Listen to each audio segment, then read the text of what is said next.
Assalamualaikum warahmatullahi wabarakatuh.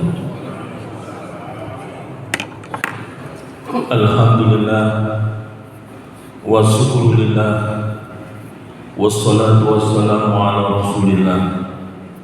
Alhamdulillah, kita bersyukur kepada Allah dan senantiasa bersalawat kepada Rasulullah sallallahu alaihi wasallam. Allahumma shalli ala Muhammad wa ala ali Muhammad. Bapak dan Ibu, pagi hari ini saya ingin sampaikan satu ayat surat Ali Imran ayat 20.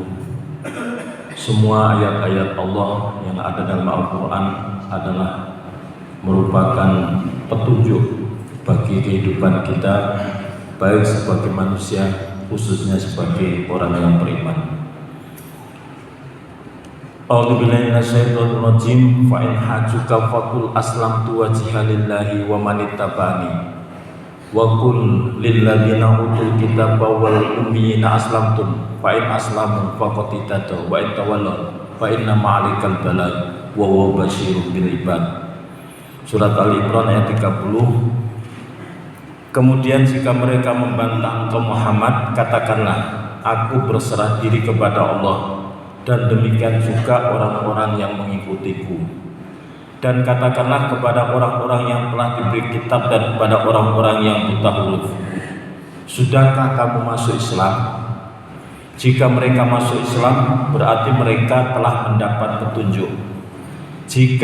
Tetapi jika mereka berpaling, maka kewajibanmu hanyalah menyampaikan, dan Allah Maha melihat hamba-hambanya.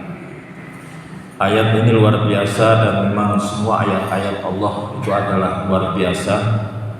Pertama adalah memberikan arahan dan petunjuk kepada Rasulullah SAW, yang berarti juga kepada umatnya. Ketika Rasulullah menyampaikan dakwah ajaran tauhid, banyak yang menentang pada awalnya. Orang-orang Quraisy yang masih sangat kental di dalam memegang tradisi nenek moyang untuk menyembah berhala, mereka sangat keras di dalam menentang dakwah Rasulullah. Maka kemudian Allah memberikan arahan, fa in hajuka, apabila mereka keberatan kepadamu Muhammad, mereka membantah dan tidak mempercayai risalah tauhid dinul Islam yang kamu bawa, maka Allah memberikan arahan kepada Rasulullah dan juga kepada kita. Katakan Muhammad, faqul aslamtu wajhiya lillahi wa man ittaba'ani. Katakan Muhammad, aku berserah diri kepada Allah, dan juga demikian juga orang-orang yang mengikutiku. Jadi ini Allah memberikan petunjuk, kalau ada orang yang keberatan terhadap risalah Islamiyah atau agama Islam yang dibawa Rasulullah, maka katakan, diperintahkan kepada Rasulullah juga kepada kita, aslamtu wajhiya, saya berserah diri kepada Allah. Demikian juga orang yang mengikuti Rasulullah, termasuk kita. Ini adalah senantiasa, meskipun diserang bagaimanapun agama Islam ini, maka tetap keyakinan kita, aslamtu wajhiya lillah, saya berserah diri kepada Allah. Karena Islam itu sendiri artinya adalah berserah diri, aslama, berserah diri. Karena itu maka saya tetap beragama Islam, atau saya tetap berserah diri kepada Allah. Kemudian Allah memerintahkan kepada Rasulullah SAW untuk menyampaikan ajaran tauhid agama Islam ini. Wa qul lil ladzina utul kitaba wal ummiyin. Katakan Muhammad kepada orang-orang ahli kitab, orang Yahudi dan Nasrani, dan semua manusia, aslamtum, apakah kalian sudah masuk Islam? Jadi dakwah amar ma'ruf ini tidak hanya diperintahkan kepada Rasulullah, tetapi juga kepada kita semuanya. Tadi yang saya baca surat Ali Imran, Wal takum minkum ummatun, jadilah kamu sekelompok orang, ummatun yad'una ilal khair, yang senantiasa mengajak kepada kebaikan, ya'muruna bil ma'ruf, yaitu menyuruh kepada perbuatan-perbuatan ma'ruf adalah perbuatan yang mendekatkan diri kepada Allah, wa yanhauna 'anil munkar, dan senantiasa mencegah perbuatan-perbuatan munkar, wa ulaika humul muflihun, itulah sekelompok orang yang beruntung, yang senantiasa mengajak kepada kebaikan. Karena ketika kita mengajak orang lain kepada kebaikan, maka berarti kita mengajak kepada diri kita sendiri. Dan apabila orang yang kita ajak kebaikan melakukan kebaikan, maka kita mendapatkan kebaikan, pahala kebaikan dari sebanyak orang yang mengerjakan itu tanpa mengurangi kebaikan yang dilakukan oleh orang tersebut. Maka dakwah Rasulullah selalu mengajak kepada agar masuk ke dalam Islam. Demikian juga dilanjutkan oleh semua sampai sekarang. Masing-masing adalah punya kewajiban sebatas kemampuannya untuk mengajak orang lain masuk ke dalam agama Islam. Aslamtum fa in aslamu faqad ihtada. Barang siapa yang sudah masuk ke dalam agama Islam, maka sesungguhnya orang itu sudah mendapatkan hidayah dari Allah. Nah, ini kelemahannya umat Islam, ya. Karena politik pemerintah Hindia Belanda dulu ingin melemahkan umat Islam, kemudian diadu umat Islam antar sesama umat Islam, ya, yang hanya perbedaan beda dalam pemahaman fikihnya, beda masalah-masalah yang furu'iyah, kemudian saling bertengkar sesama umat Islam. Ini adalah politik divide and impera dari pemerintah Hindia Belanda untuk melemahkan umat Islam, diadu umat Islam yang satu dengan yang lain. Oh, yang sana benar, yang sini salah. Padahal jelas di dalam Al-Quran, fa in aslamu faqad ihtadaw. Barang siapa yang sudah memeluk agama Islam, maka sesungguhnya sudah mendapatkan hidayah dari Allah. Adapun mengenai kok sholatnya ada yang berbeda, ini yang pakai kunut ini ada, itu sebetulnya adalah masalah furu'iyah, ya. Tetapi oleh pemerintah Hindia Belanda itu digembar-gemborkan sehingga sejak dulu umat Islam senantiasa saling serang menyerang sesama umat Islam. Padahal surat Ali Imran ayat 20 jelas, faman aslama faqad ihtadaw, fa in aslamu faqad ihtadaw. Barang siapa yang sudah berislam, sudah masuk ke dalam agama Islam, maka sesungguhnya dia sudah mendapatkan hidayah dari Allah. Tidak mudah. Bahkan kadang-kadang yang sudah dapat hidayah masuk Islam, kemudian karena kelalaian, ya, senantiasa tidak mau konsisten tidak melaksanakan ajaran Islam, sehingga Allah kemudian mengambil hidayah itu kembali. Maka itu fa in aslamu faqad ihtadaw. Alhamdulillah kita sudah memegang teguh risalah tauhid yang dibawa oleh Rasulullah, yaitu agama Islam, maka berarti insya Allah Allah telah memberikan hidayah kepada kita. Wa in tawallaw, apabila Muhammad ada orang-orang yang berpaling, tidak mau masuk Islam atau belum mau masuk Islam, maka apa tugasnya? Fa innama alaikal balagh. Tugasmu Muhammad itu hanya menyampaikan. Tugasmu hanya menyampaikan dinul Islam, risalah Islam yang diberikan Allah untuk semua umat manusia, yang disampaikan melalui Nabi dan Rasul terakhir, yaitu Rasulullah SAW, diberi tugas untuk menyampaikan ajaran Islam kepada seluruh umat di dunia. Seluruh umat di dunia. Wa ma arsalnaka illa kafatan linnas. Tidaklah kami utus engkau Muhammad kecuali kepada semua manusia, basiron wa nadhira, dengan memberikan kabar gembira bagi yang mau taat dan patuh, dan kabar yang menakutkan bagi orang-orang yang ingkar. Maka disebutkan fa innama alaikal balagh. tugasmu Muhammad hanya sekedar menyampaikan.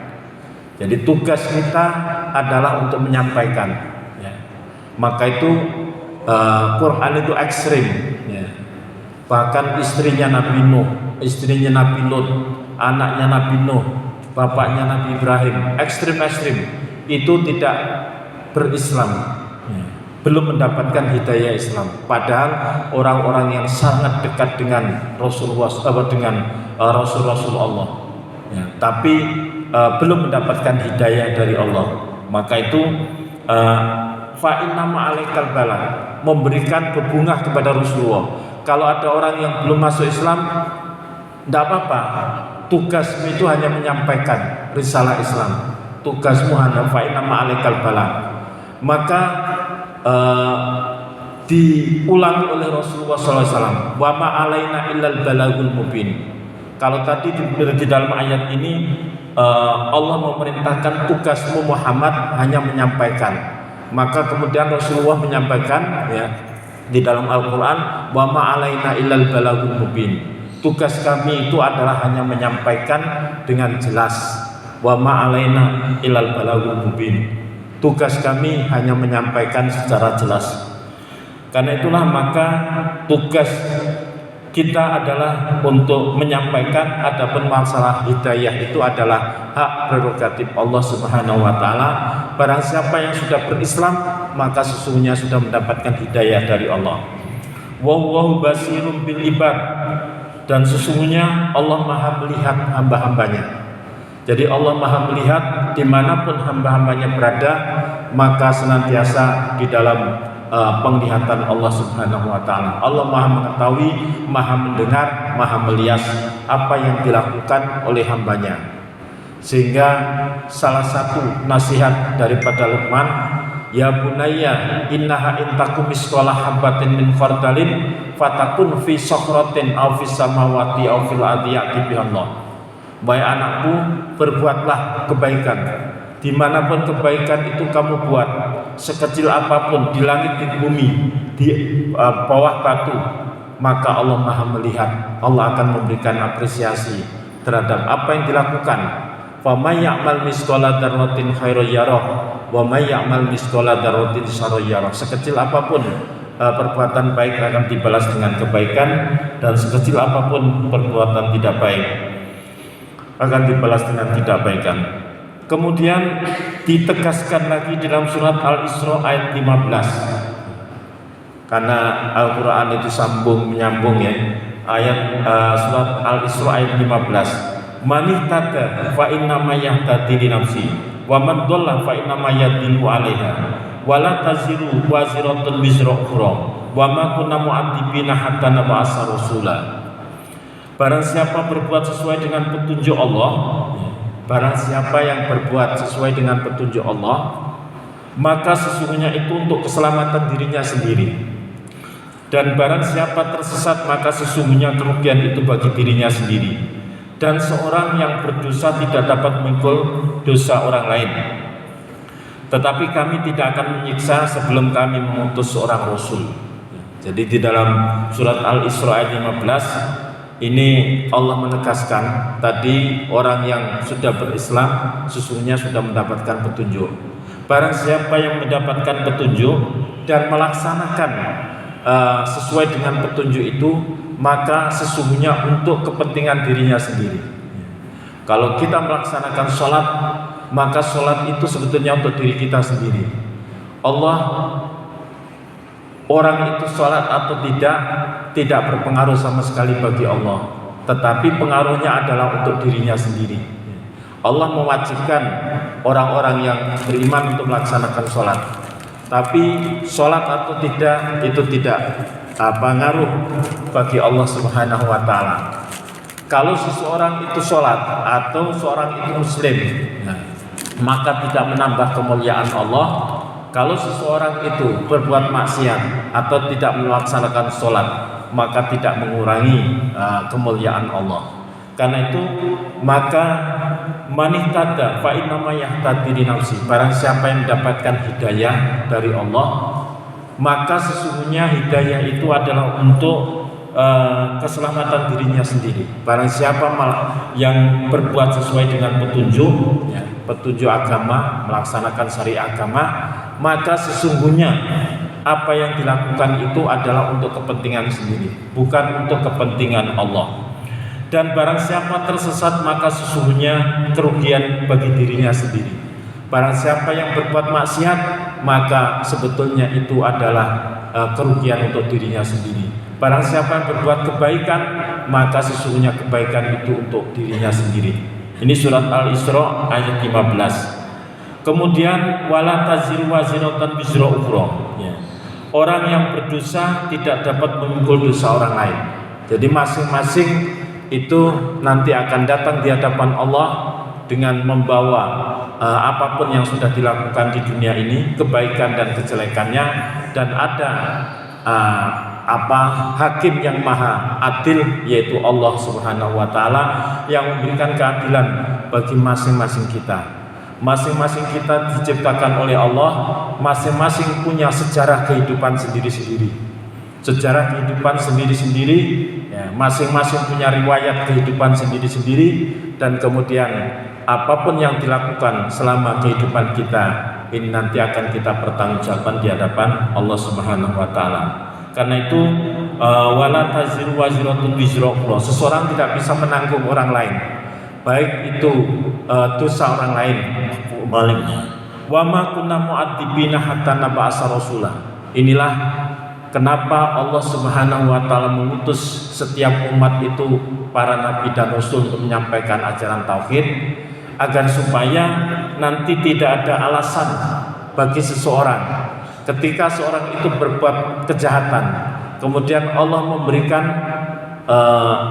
punishment atau hukuman kepada orang itu yang telah berbuat kebaikan, maka tidak bisa mengelak lagi. Ya Allah, saya tidak tahu kalau ini dilarang, saya tidak tahu kalau perzinaan itu dilarang, saya tidak tahu kalau mencuri itu tidak boleh, saya tidak tahu kalau tidak bisa alasan lagi. Karena apa? Wa ma kunna mu'adzibina hatta nab'asa rasulah. Tidaklah kami tidak akan menyiksa sebelum kami mengutus seorang rasul. Ya. Kami tidak akan menyiksa seseorang sebelum datangnya seorang rasul. Karena itu maka misi kerasulan kenabian Rasulullah, karena nabi akhir zaman, maka tidak hanya untuk bangsa Arab, tapi untuk semua manusia di seluruh muka bumi sampai nanti hari kebangkitan. Kemudian di dalam surat An-Nisa ayat 165, rusulan mubasyirina wa mundirina li alla yakuna linnasi 'ala hujjatun ba'da rusul wa kana wa azizan hakiman. Rasul-rasul itu para nabi dan rasul itu ada membawa berita dua, berita gembira dan berita yang menakutkan, pemberi peringatan, agar tidak ada alasan bagi manusia untuk membantah Allah setelah rasul-rasul itu diutus. Ya, jadi tidak ada alasan lagi. Kita sudah didatangkan Rasulullah, kemudian Rasulullah diberikan firman petunjuk kitab Al-Quran, ya, dan kemudian hadis-hadis Rasulullah. Kalau kita mengikuti petunjuk Al-Quran dan As-Sunnah, maka itu sebetulnya untuk diri kita sendiri.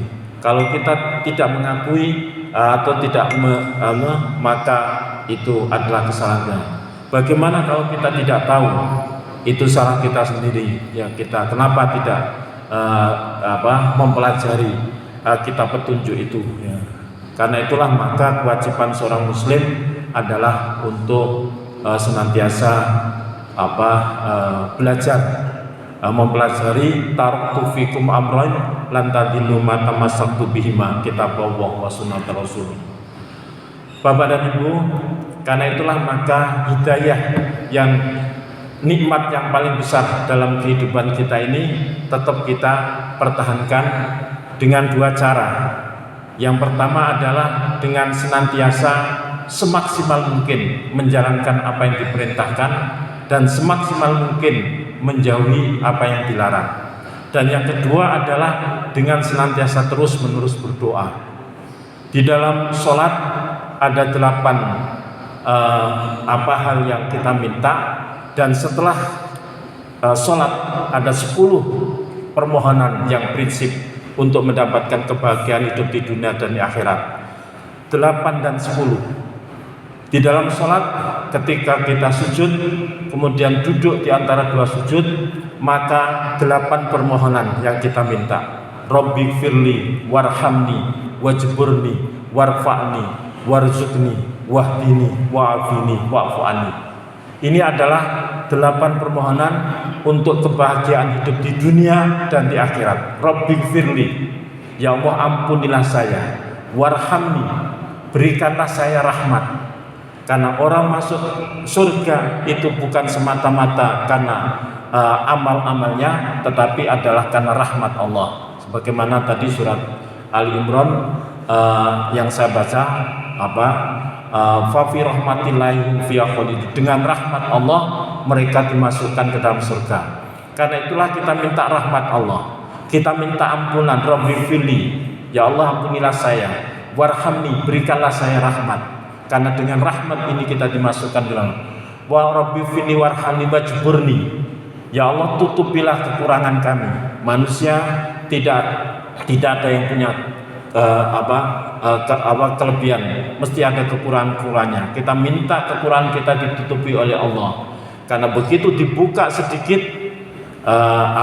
kita bisa saksikan begitu seseorang itu kelemahannya atau negatifnya diungkap, maka akhirnya akan mendapatkan kedudukan yang rendah.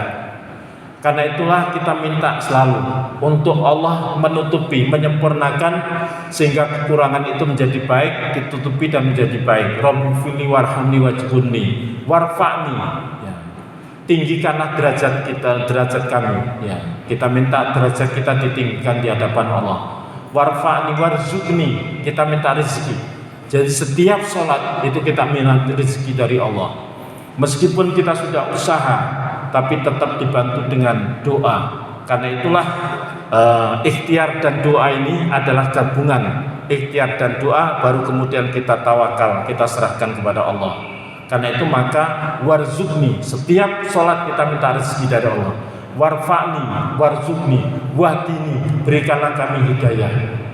Wahdini, meskipun kita sudah berislam, tadi sampaikan barang siapa yang telah berislam maka telah mendapatkan hidayah dari Allah. Tapi tetap kita minta hidayah terus sampai mudah-mudahan hidayah Islam ini sampai akhir. Wala tamutunna illa wa antum muslimun, jangan kamu mati kecuali dalam keadaan muslim.